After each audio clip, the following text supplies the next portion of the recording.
favorite 4th of July activity, but shooting fireworks does have dangers. We will take a look at that. And summertime pool safety, we're looking at that too. Plus, a town in Oklahoma determined to make neighbors eat their veggies. Mid-morning starts right now. WCBI's Mid-Morning with Aundrea, breaking away from your everyday. Good morning, everybody, and happy 4th of July to you. Many of you will be firing up the grill today. You'll be celebrating with family and maybe even shooting fireworks, but be careful. Unfortunately, thousands of people go to the emergency room during this time of year with fireworks injuries. Kenneth Craig shows us just how dangerous they can be. These explosions with mannequins are recreations of actual accidents involving fireworks. The Consumer Product Safety Commission built this setup in Washington to show how dangerous they can be. The most severe accidents happen when people attempt to make their own fireworks. The group says there were 11 deaths and nearly 12,000 emergency room visits in 2015 because of fireworks, the highest in 15 years. And anyone can be a victim. My third surgery was the removal of my eye. Firefighter Curtis Scheidler now has an artificial left eye.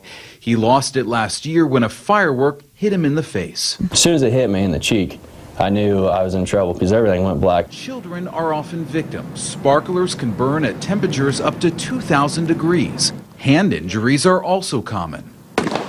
New York Giants football player Jason Pierre-Paul blew off 2 fingers and part of his thumb when a firework went off in his hand last year. He's now warning others. Keep fireworks away from kids. Safety experts say the best advice is to use common sense and leave professional-grade fireworks to the professionals. Kenneth Craig, CBS News, New York. All right, this family you're about to meet are professionals, an immigrant family living the American dream. Well, they're now producing some of the country's biggest birthday celebrations. Carter Evans introduces us to the Sousas. Lighting up the night sky with dazzling display. Explosions of color hitting on the beach.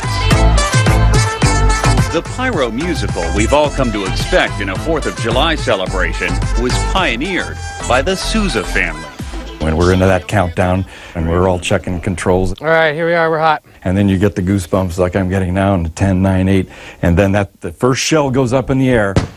And yes, that's the magic. And we're good to go. Jim Sousa's been a rocket man since he was 12.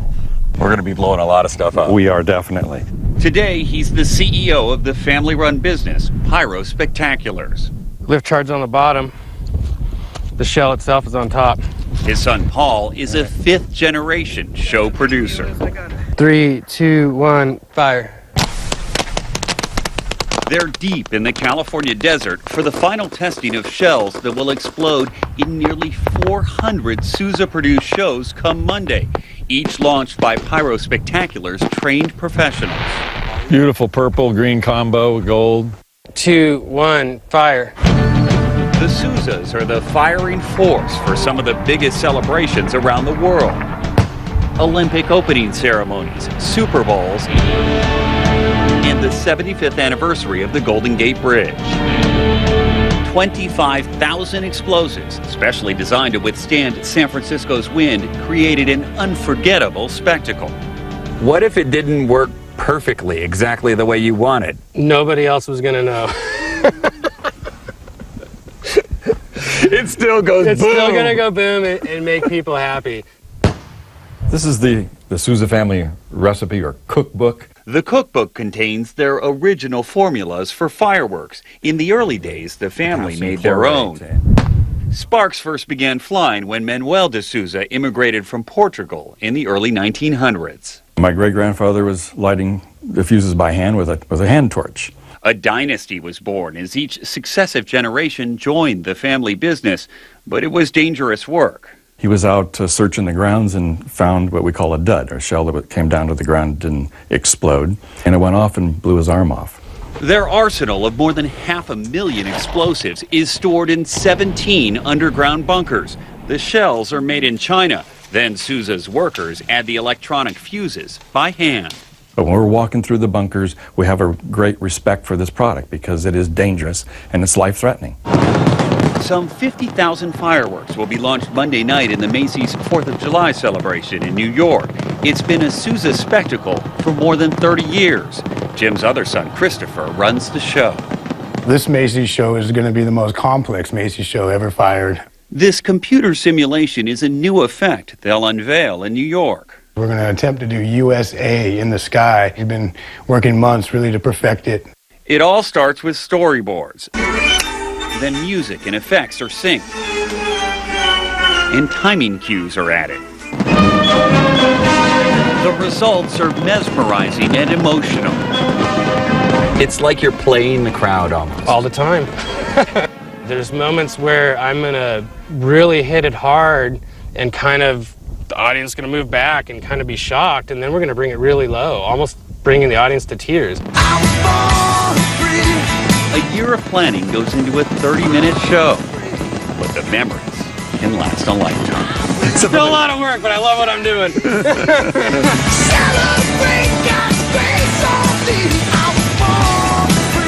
For CBS This Morning, Carter Evans, Los Angeles. Well, all of those fireworks booming everywhere in the neighborhoods may be a little bit loud for your animals, and it leaves them with some anxiety. Edward Lawrence has details on a new drug that could help dogs. Zoe loves the outdoors, but loud noises, even thunderstorms, and especially fireworks, make her extremely afraid and anxious. Her tail immediately is in between her legs. Her body starts shaking. She starts to pace. Then she pants. Zoe is among 1/3 of pets who suffer with what's called noise aversion. Now, the Food and Drug Administration has approved the first and only drug to help dogs with the problem. A gel that's administered in the mouth. Veterinarian Dr. Gary Yarnell says the drug Celio can provide a calming effect without sedating your pet. It's not a tranquilizer per se. It actually works on the nervous system to inhibit the release of adrenaline or norepinephrine. Fireworks are a big trigger. Shelters say the July 4th holiday is one of their busiest times with so many spooked pets running away. Dogs with severe heart, breathing, liver, or kidney problems should not take the drug. Dr. Yarnell suggests owners try comforting their pets before turning to medication. One thing I would recommend if your dog has serious noise aversion tendencies is probably to stay with the animal. Do not leave them at home alone. Zoe's owner, Arlene Lennick, is glad she has options. She plans to give Zoe the drug before the fireworks start this holiday. Edward Lawrence for CBS News, Rye, New York. Now, some symptoms of dogs who have noise aversion include panting, trembling, cowering, and running from home. All right, summer days are made for fun at the pool. Just ahead, some tips to make sure everybody stays safe.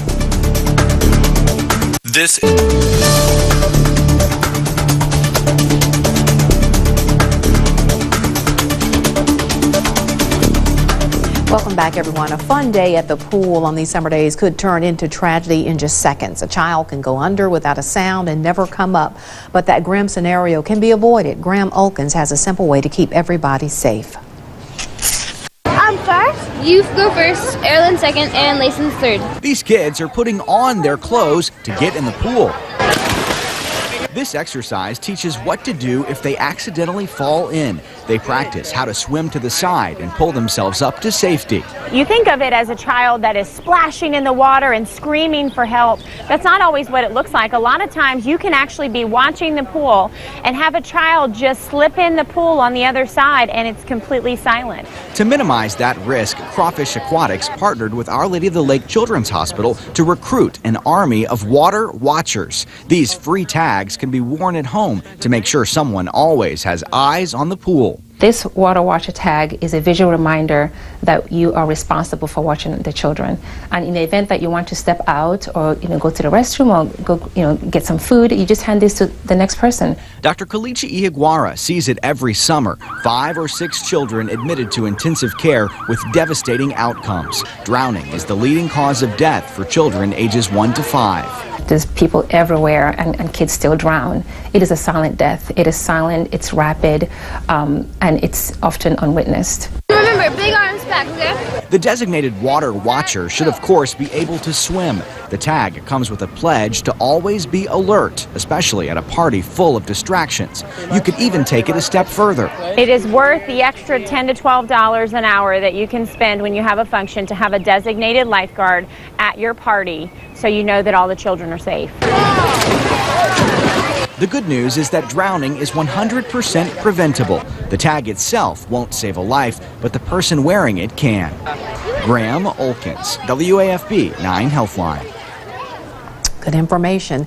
The National Highway Safety Administration is investigating the first death of a driver using an autopilot system.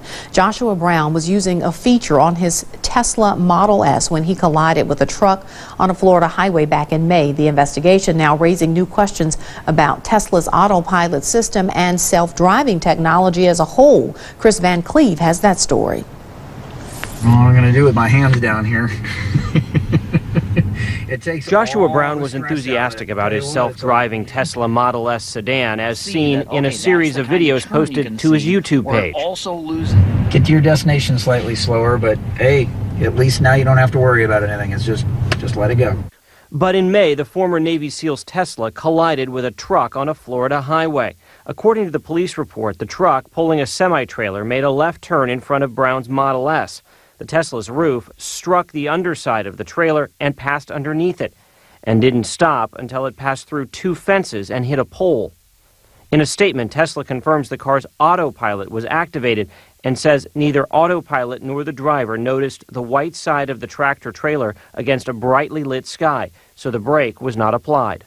If the system cannot see, it's going to think it has a clear path, so that's where the human comes in to sort of be a second check for the computer and just sort of hit the brakes accordingly. Tesla's CEO Elon Musk demonstrated autopilot for Carter Evans 2 years ago. Now it'll change lanes for me and then brake. I'm not touching anything. Since 2014, California has been keeping track of accidents involving self-driving cars. It's counted a total of 15, but none were fatal.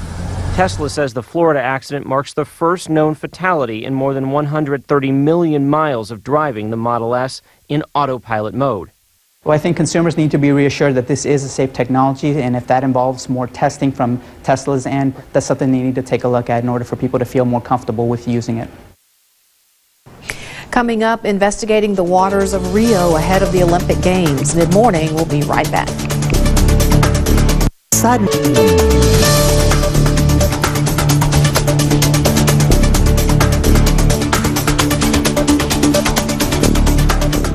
Welcome back. When the U.S. rowing team takes to the water at the Olympics in Rio in August, their uniforms will be a little different than what they had planned. They'll be wearing antimicrobial suits to protect themselves from water pollution. The lagoon where they will be rowing is just one of the many waterways in Rio. Brazil promised to clean up ahead of the Summer Games. Ben Tracy traveled to Rio and quickly learned that it's a promise they did not keep. Rio de Janeiro is one of the most picturesque places on the planet. But it's not ready for its close-up. Because this is a toilet. Mario Moscatelli is a biologist. He's been documenting Rio's epic water pollution for 2 decades. The water is contaminated with the sewage, the trash, the rivers are dead. He told us we had to see it from the air to really understand how bad it is. This is just unreal. I mean, this water is black. All the rivers are dead by sewage. Are dead, killed by sewage. Yes. This is the reality. This is one of the poor areas of Rio called a favela, and all of the sewage from all of those homes you see down there just washes right into the river and out to the ocean. And it smells horrible even from up here in the air. In the marina where Olympic sailors will launch their boats, we saw a giant plume of sewage streaming into the water. In other areas, it turned the water in front of the beach brown. The Olympic Bay.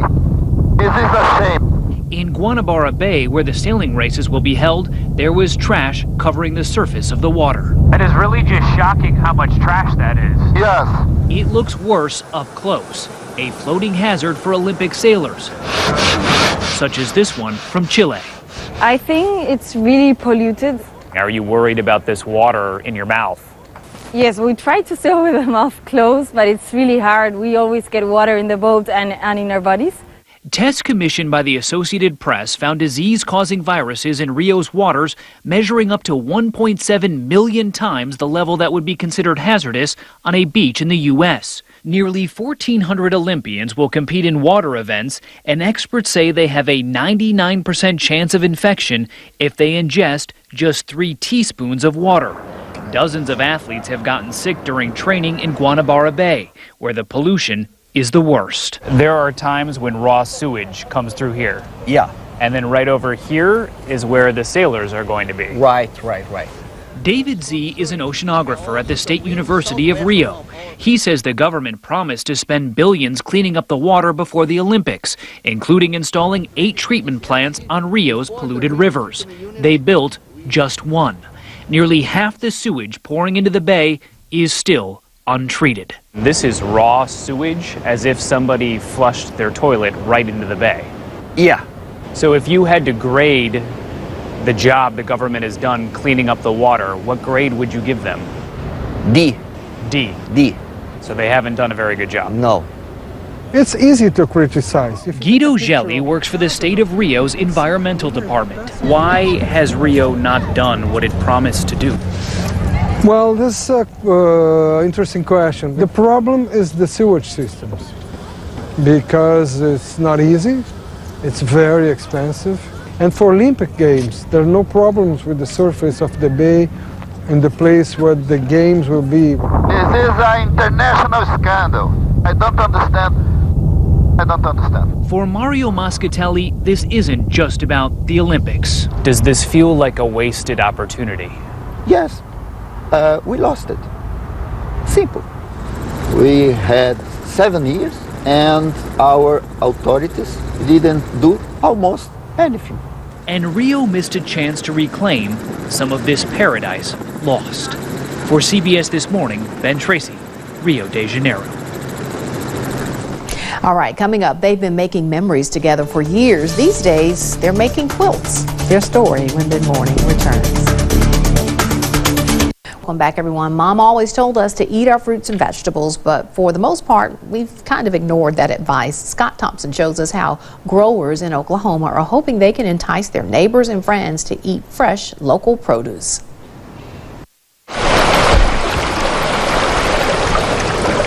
Along the banks of Spring Creek, Mike Appel and Emily Oakley have staked a claim to better eating at their sustainable, small-scale, organic vegetable farm. It's more like getting food from your neighbor.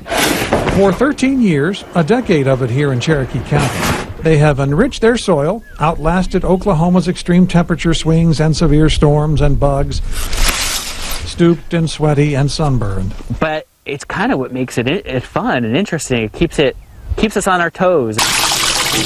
And for all their hard work, for all the beautiful, tasteful bounty that sprouts at Three Springs Farm,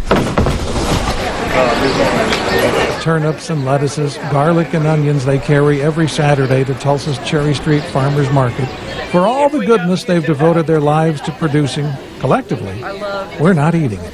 It has been frustrating in the fact that it hasn't grown as much as we thought it would in the last 13 years. It's, in terms of more farmers, more customers, really like a really vibrant local food movement here. Oklahoma is 48th in the nation for vegetable consumption, 50th for fruit, dead last.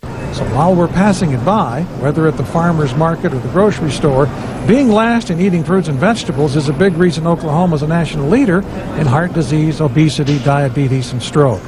Even in this land of bounty, that's not something we turn around in a growing season. So now we have access to all these fruits and vegetables. So there definitely has to be a shift over several generations of adding those into recipes and teaching our kids at a young age to like fruits and vegetables and that they have a place at the table too. Mike and Emily settled in Oklahoma after traveling the world studying sustainable agriculture. They have advanced degrees in it, long years of working in community farming, and of studying how we feed ourselves with healthier, better tasting food. We're able to move here and have people really appreciate someone trying to grow in Oklahoma because it is challenging and there aren't that many of us. They've grown a loyal customer base at the Saturday market, but would love to have some competition. We're just on the cusp, I feel, of like really creating that strong local foods movement, but we need farmers. Across vast stretches of rural Oklahoma, it's grow it yourself or do without. In North Tulsa, with no local grocery stores, a truck occasionally drives through with some meager choices. And whether at a street market or supermarket, many of us are mystified at anything more exotic than tomatoes or apples. That's Emily's ace in the hole. Once you get the taste difference and you realize just how fresh it is, and there's really, I mean, you can't even get a variety like this in the grocery store. That's kind of what keeps people coming back. Just not enough of them. And until there are, we've got lots of room to grow before we're a healthier state. One that's so much more. People have to eat more vegetables. I mean, everybody. All right, these days, quilt making is a multi-million-dollar industry that's been attracting some new faces to an old craft. Weijia Zhang has the story of a retired teacher who caught the quilting bug from his wife. He always enjoyed going to the quilt shows, too. Watching his wife from the sidelines was not enough for Bruce White. And I asked her one time too many what she was going to make with this fabric that I had brought her. And she said, if you're so anxious to see something made with it, then you make it. So he did. Quilting soon replaced woodworking as White's favorite hobby. Fabric is a bit more forgiving than wood.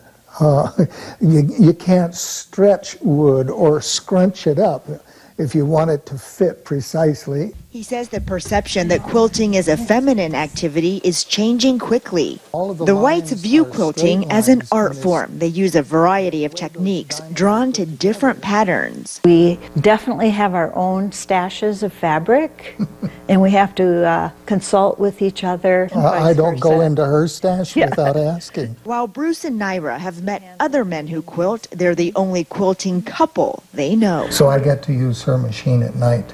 Right. Weijia Zhang, CBS News, Washington. And some of Bruce's quilts were featured in the annual Arlington Quilters Unlimited show in Virginia. We'll be right back to wrap things up.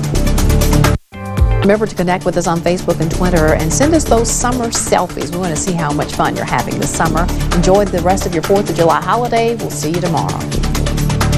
The following is a paid advertisement.